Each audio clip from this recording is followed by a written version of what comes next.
Hello, everyone. I'm Thomas Vick, your co-host of the Lifetime Legacy Lawyer podcast. Seth Wilson, other co-host of the Lifetime Legacy Lawyer podcast. Seth, how's it going today?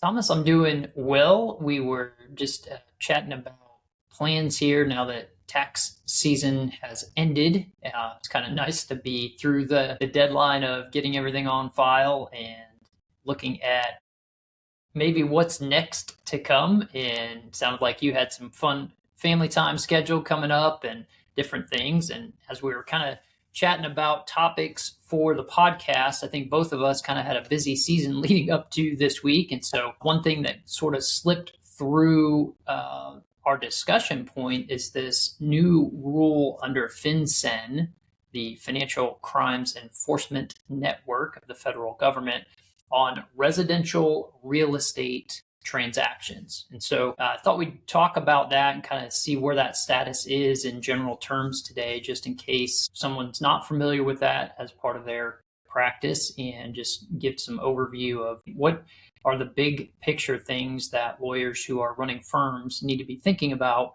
in light of these types of regulations and rule changes. Yeah, and of course, our main audience is solo and small firm attorneys. And we talk a lot about law practice management and how to start your law practice. Of course, one of those critical components of being your own law firm is keeping up to date with the law. And this is a topic that really affects, any kind of solo law practice, I imagine. Any practice that's going to prepare a deed for somebody is affected by this, and an attorney needs to know about this rule. So yeah, you're right. It's called the FinCEN Residential Real Estate Rule, and it was just established, came into effect on March 1st, 2026.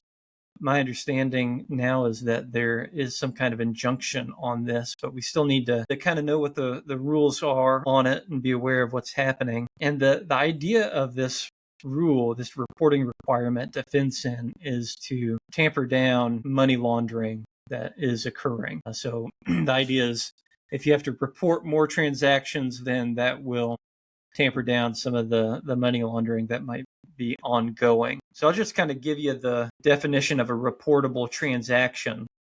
A reportable transaction is one in which these four conditions are met.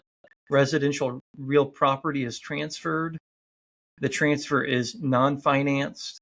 The property is transferred to a transferee entity or transferee trust, and no exception applies. So that's the rule. Seems pretty simple on its face. The rule applies unless an exception applies. That's basically what it says. Things that might be affected by this is, if you're transferring maybe to an LLC, you need to be thinking about this kind of thing. I think I need to do a little bit more study on what is a transferee entity. I'm not sure if that applies to an individual or not, but yeah, that's the rule that we need to be aware of.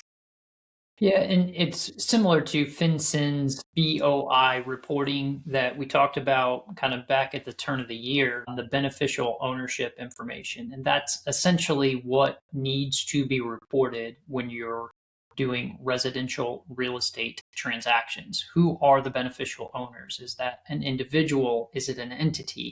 Is it a trust? And allowing those transactions, even if they are cash-based, the federal government's Financial Crimes Enforcement Network wants to build up this database of these transfers to identify potential issues and have those available, if you will. And so there is, to my understanding, currently an injunction in place against this enforcement and reporting requirement.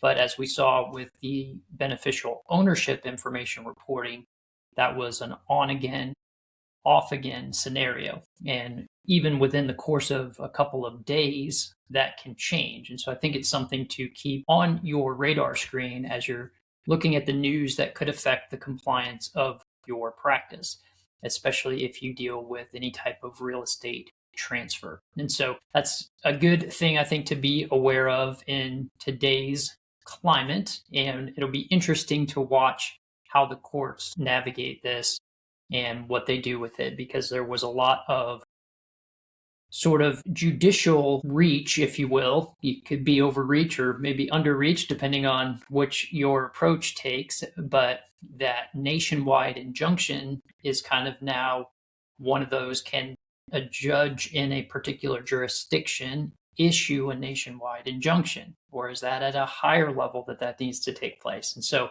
a lot of different interesting angles from a legal perspective to kind of take a look at. But bottom line is, be aware of this rule and monitor whether or not it's going to come into your practice and affect you.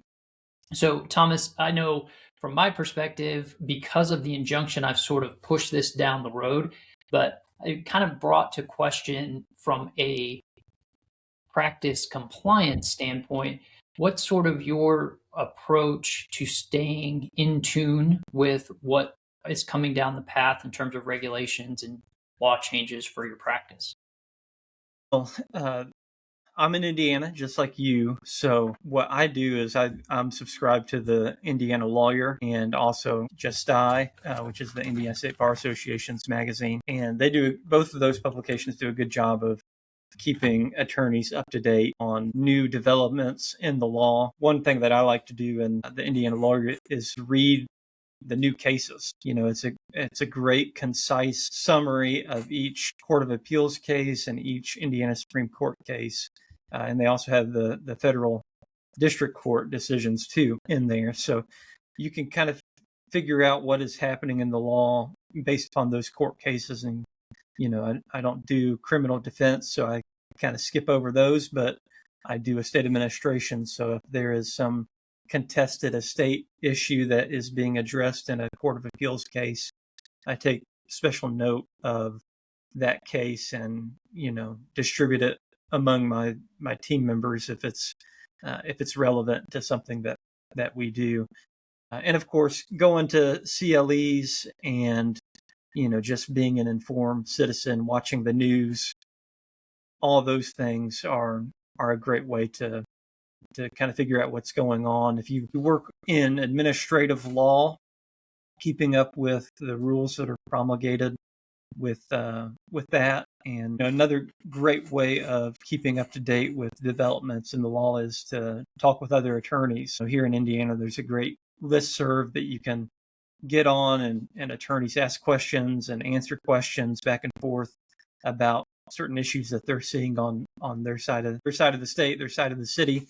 And that's always a great thing to review and see if you're missing anything. Yeah, those are some great suggestions. Also, subscriber of the Indiana Lawyer, and try to maintain at least an overview of kind of what's in front of the Court of Appeals and what are they handing down. Obviously, you can't keep up with everything, or that would be spending all your time doing that. But when that case kind of jumps off the page at me of dealing with an area of practice that may influence the firm, I want to be aware of that and make sure the other attorneys in my office are also aware of that. There's a good chance they've already seen that, but I want to make sure that that's in front of them. And like you say, anytime you see something on the news, or maybe it's LinkedIn or a blog post, I try to follow some of the Supreme Court issues that are there in terms of what cases are coming up for hearing, or where the oral argument has taken place, what was sort of the areas of focus of the Supreme Court, and see if that's a case then I need to follow a little bit more closely, because it may have sort of downstream impact on my practice, or may affect Indiana law and how something's happening there. It's just trying to navigate the flow of information that's available. Obviously, tools like AI are really helpful. So one thing I will do is I have Grok go out and look at our firm name and tell me if there's any new news about the firm. Are we showing up in an article somewhere? Doesn't really get into, say, like Google reviews. I think we talked about that a couple weeks ago, where you have some reviews that sometimes are positive, sometimes are not so positive, but I want to be aware of those. And so the AI tool can go out and kind of look at that kind of stuff on the publicly available sites. And it'll pick up things like, if I write an article for the Indiana Lawyer, it'll find, hey, Seth Wilson published an article for the Indiana Lawyer, or what have you. So those tools running automatically on a daily basis are helpful, I think, because it kind of shows, hey, you don't have anything, you don't have anything, here's something new. And then you don't have anything, you don't have anything, here's something new. And so just kind of keeping tabs on myself and the other attorneys in the office so I kind of know what's the public persona of the law firm and what's going on there. And again, as we put out information on things like the residential real estate rule and those kind of things, that also gets in front of people. And so it has sort of a marketing component to it as well. So if it's a case I'm interested in and want to share it with others who, either through the podcast here or through some of our blogs or newspaper or what have you, that's also a good thing to stay top of mind with folks. So try to tie all of that together and redeem that time that you spend learning and staying up to date by sharing that information out and keeping your name top of mind with folks. Yeah, I think those are a lot of great avenues of keeping on top of developments in the law and also keeping on top of developments in your marketing. You are a business, so there's a public relations component to, having a law practice, having, really a business, and you gotta get the word out, but also, I kind of felt like you have some crisis communication type precautions that you have there with having Grok, kind of do a survey on the internet of what your firm is doing. And so I think that's really good. And you want to get out in front of those kinds of issues, particularly if you are a law firm that, has some high profile cases. If you got if you're a criminal defense attorney and you have a high profile case, you want to know what kind of things maybe the prosecutor has said or what kinds of things are on the news, just to kind of figure out, do I need to say anything or not say anything? I think that those are some good points there. And we used to use Google Alerts or something for that, where you could kind of do a saved and repeatable Google search within your network and have it search certain things. And AI is just so powerful because you can give it a criteria, a prompt, and say, I want to kind of look at all this stuff, but it can use context and its large language model to put bigger pieces together. And so you don't have to be as specific in terms of, well, I want to look for this phrase, but not this phrase because I don't want a lot of false positives. And it tends to get a very good result for you. So whatever that tool of choice is, it's a good one to test out. And you mentioned crisis communication. And I think that's another opportunity in your practice to make sure that when things like this residential rule comes out that could affect your client base, what tool do you have set up office wide that you can communicate these changes and developments to your clients to ensure that they're on top of things or being aware of it if they're going to make a move or do some sort of transaction? So making sure that your email newsletter lists and your client lists are up to date so that you can easily share relevant information with them, I think is a great reminder when these types of law changes come up or issues that may affect a certain subset of your client base. Can you target that audience, so to speak, within your client base and share relevant information with them on a relatively short notice? Yeah, and in my own experience, whenever there is a subject like this that's in the news that is going to have a widespread effect on my client base, I have done an email regarding the topic, with a blog post about, whatever the news of the day might be. And those emails, those blog digests are very effective in getting people's attention and getting your name out there in front of the clients. And it's so important to be top of mind with people. As an estate planning attorney, I'm not somebody that they think about a whole lot. It's a one and done situation a lot of times. But if you have that kind of content that is helpful, that people do need to be aware of, that's going to be appreciated, even if people don't actually need that information. They're just going to be, hey, he's keeping me informed, and that's going to, pay dividends for you in the future. And you want your clients to think of you as their lawyer, not just their estate planning lawyer or their criminal lawyer or fill in the blank on your practice area. But that should be their first inclination of, boy, this is going on, or this news item is hit. I really should talk to my lawyer about this. And if you can get beyond just the particular practice area that you've helped the client with and become their lawyer, you've moved that client from sort of just a transaction to a long-term loyal client, and you've built a good relationship with those individuals or that entity such that you're their first thought. And that's kind of the idea of, I'm on top of the things that affect my areas of practice. You can rely on that. I've built some trust with that group, and I'm consistent in how I deliver that information. So you can overshare, I think, as well, right? We all get so much information in today's day and age, but it's nice to share timely and relevant information as it comes out that helps address that need or provides an avenue for someone to say, boy, I have more questions about this. Maybe I need to pick up the phone and give my lawyer a call. Yeah, definitely. I often tell my clients, we want to be a resource for you. It may not be something that I can help with as you're, the one that is actually representing you, but I can give you some guidance on, hey, this is how to think about this issue. This is what I've heard. You're an informed citizen, and because you're an attorney, you're more informed than a lot of people are.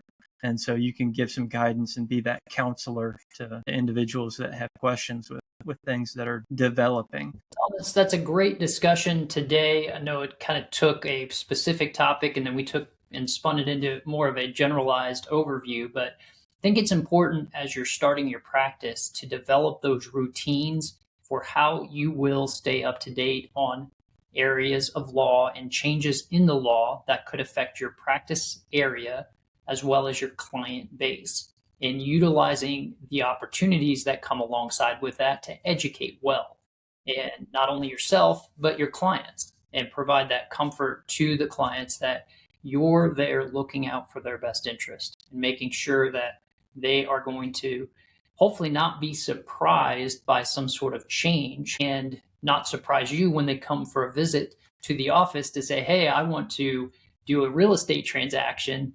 And all of a sudden they get to an issue because you weren't familiar with this new thing and it hit them over the head. And now they've got an extra expense or what have you. And so it's, I think, helpful for you as the lawyer to stay on top of things, and you're bringing those things to the client's attention rather than somebody the other way around and causing unnecessary surprise. So great discussion today.